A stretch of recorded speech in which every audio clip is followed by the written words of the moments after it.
My guest today is Bob Newhart. Welcome. Thank you. I would like to go back to your very beginnings. Okay. Now, where were you born? Born in Chicago in 1929, and my birthday's coming up in September 5th. You look great. But as a little boy, were you interested at all in the theater? Yeah, I was interested in high school and then later in college, and I went into service, and I came out, I went to law school for a year and a half. You get a degree, and you work at a profession. Got a degree in accounting, worked as an accountant for a year and a half, and then I got so bored that at the end of the day, I would just, to relieve the boredom, I had this friend of mine named Ed Gallagher. He and I were in a small stock company, a regional stock company, just for fun. So I would get him on the phone, and we would improvise over the phone. I would call him up, and he was my boss, and I was at the yeast factory, and the sprinklers started going off for some reason in this yeast factory, and so I had to keep running up another flight of stairs. Kept growing. It kept growing and growing. So somebody heard about it, and they said, those are funny things you're doing. You and Ed ought to try to sell them as radio programs. I think it was at that point I said, well, I'm just going to have to try this. Ed was in advertising, and he and I, we put out this syndicated radio program, which was eminently unsuccessful and wound up costing us more in tape and shipping charges than we were getting from the three stations who had bought it. But we were required to deliver this product, under contract. So Ed got an offer to move to an agency in New York, which he took. So I was kind of faced with the prospect of, do I try to find somebody else to work with, or do I go out on my own and try to work as a singer? During the lean years, the years before I did stand up, or finally broke through and stand up, I held a lot of weird jobs. Like, and this is true, I'm not making this up. I was once worked for the Illinois State Unemployment Compensation Board. This is true. I worked behind the counter, and we got $60 a week, and the claimants at that time got $55. It's true.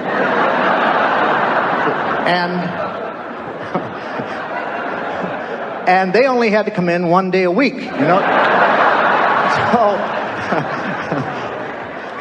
it took me about a week to figure that out, because I'm not the swiftest guy in the world. So I arranged to get fired and wound up, coming in one day a week and losing $5. I had made the first album at the Tidelands in Houston, Texas. It hadn't come out yet. To backtrack a little, a friend of mine was a disc jockey in Chicago, and he was familiar with my work. And he had me on his local radio, his local television program. And the Warner Brother record people were coming through town, and he was a very important disc jockey. His name is Dan Sorkin. So they called on him. And he said, listen, I have this friend of mine I think is very funny. And they said, well, have him put some of the stuff down on tape, and we'll listen to it, because the comedy records were just beginning to Shelley Berman and Mike and Elaine and Mort Saul and Johnny Winters. They were just starting to make some noise. So they listened to it, and they said, we like it, and we'll record you at your next nightclub. And I said, well, there's a bit of a problem there. I've never played a nightclub. So what does one do? So they had to find a nightclub, and they booked me into the Tidelands in Houston, Texas. I recorded the album. They mastered it, and then I played another nightclub, and then another nightclub. And then I played a club in Windsor, Ontario, Canada, called the Elmwood Casino. We're totally unknown. And were you scared? Terrified. I died every night, 2 shows, and at that point I began to consider returning to accounting. Yes, accounting looked pretty good. Then I went on to another club in Winnipeg, and that worked. And then the album came out.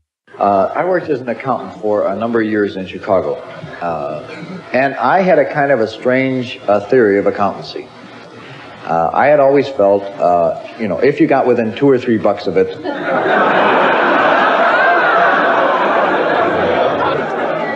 this never really caught on. During this time, did you listen to any kind of music? Oh, I listened to. What kind of music did you listen to?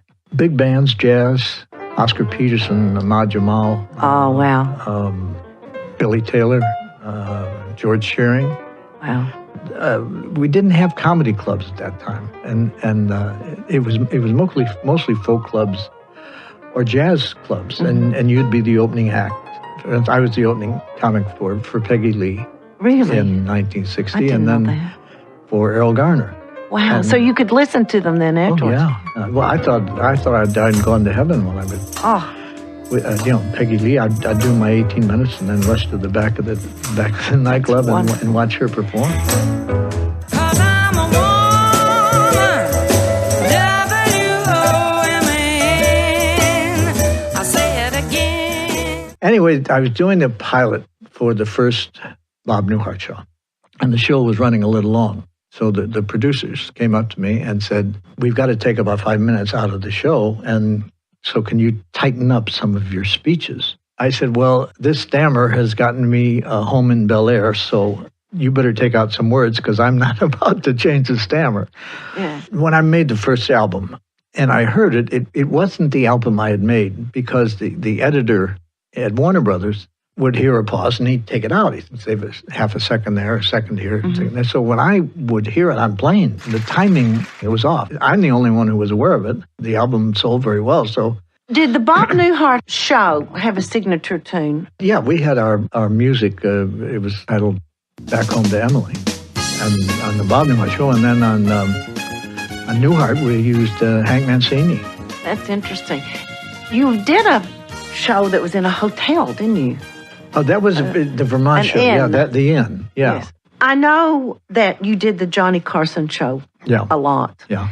There'll never be the likes of Johnny again. You made it look so easy, the transition. Well, Johnny would play tricks with me because we were friends. Yes. And he trusted me.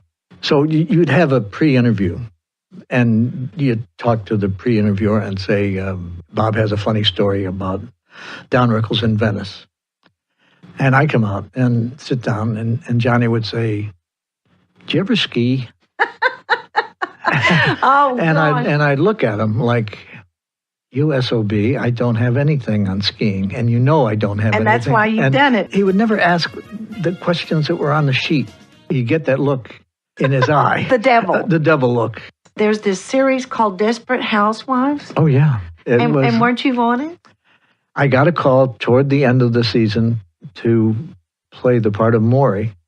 And he sent me the script, and I loved the writing. I thought it was wonderful writing. I think I think people watch it on several levels. It's a send-up of the genre of the soap opera. Now, speaking of wives, you have one wife.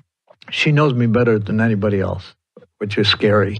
Do you guys have a love song? Mean something to the two of you when you first met, or I don't know? Did you listen to yeah. now? We have Little Darling, Count Basie's Little Darling. Because? We were dating at the time, and they played it, with the slow dum, dum, dum.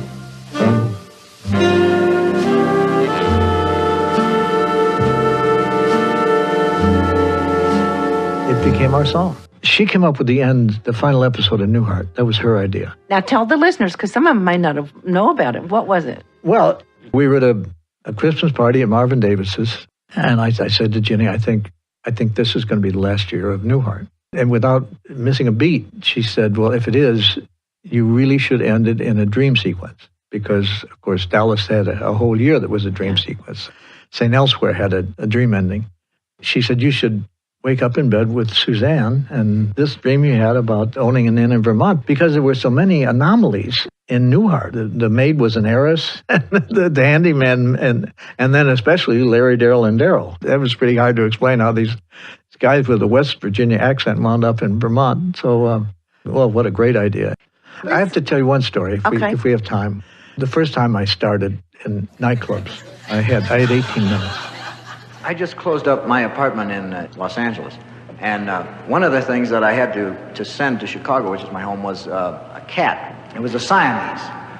I had kind of a traumatic experience, I think it was, with a cat. I didn't know this when I got it, but when the cat gets to be about, 8 months old, you have to make a decision, see?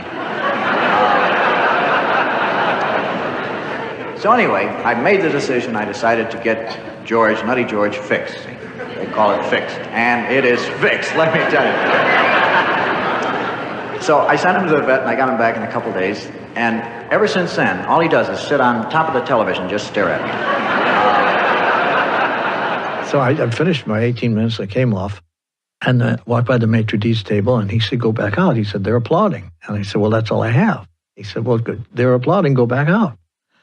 So I went back out, and I said, which one would you like to hear again? That's all I had. That is wonderful. Well, I'm afraid we're going to have to say goodbye. Well, I've enjoyed it, Alyce. Oh, well, thank you so much. And I've had a ball. It's just been great.